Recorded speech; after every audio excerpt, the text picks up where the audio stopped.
The Short Stories of Herman Cyril McNeile, writing as Sapper. An Introduction. Herman Cyril McNeile was born on 28th of September 1888 in Bodmin, Cornwall. His education was rounded off with military training, followed by a posting to Aldershot Garrison, then Canterbury, and from there Malta. With the beginning of the First World War, he was sent to France. It was from there that, out of sheer boredom, he began to write, and was soon publishing short stories in the Daily Mail. As a soldier, McNeile saw action at the First and Second Battle of Ypres. He was gassed at the latter and the Battle of the Somme.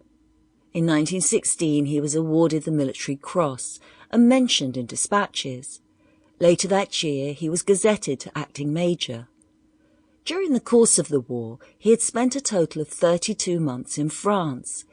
Even with the war in full carnage about him, his literary output from 1915 to 1918 was in the order of 80 stories. But his greatest success was about to be published and become a worldwide phenomenon.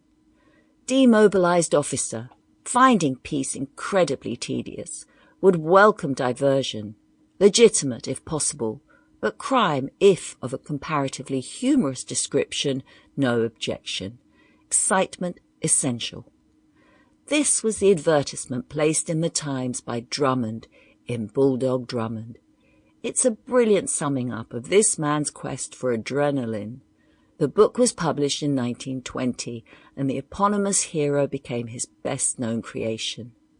Further Drummond books followed together with other works, and these continued successes ensured that he was one of the most successful British authors of the interwar period. In 1937, McNeile was working on the play Bulldog Drummond Hits Out, and received a diagnosis from his doctor that he had terminal throat cancer. Herman Cyril McNeile, a.k.a. Sapper, died on 14th of August 1937 at his home in West Chiltington, West Sussex. Spud Trevor of the Red Hussars, by Cyril McNeile, writing as Sapper. It would be but a small exaggeration to say that in every God-forsaken hole and corner of the world where soldiers lived and moved and had their being before Nemesis overtook Europe, the name of Spud Trevor of the Red Hussars was known. From Simla to Singapore, from Khartoum to Kura, his name was symbolical of all that a regimental officer should be. Senior subalterns guiding the erring feet of the young and frivolous from the tempting paths of nightclubs and fair ladies to the infinitely better ones of hunting and sport were apt to quote him. Adjutants had been known to hold him up as an example to those of their flock who needed chastening for any of the 101 things that adjutants do not like, if they have their regiment at heart. And he deserved it all. I, who knew him as well perhaps as anyone, I who was privileged to call him friend, and yet in the hour of his greatest need failed him, I, to whose lot it was fallen to remove the slur from his name, state this in no half-hearted way. He deserved it, and 1,000 times as much again. He was the type of man beside whom the ordinary English gentleman, the so-called white man, looked dirty grey in comparison.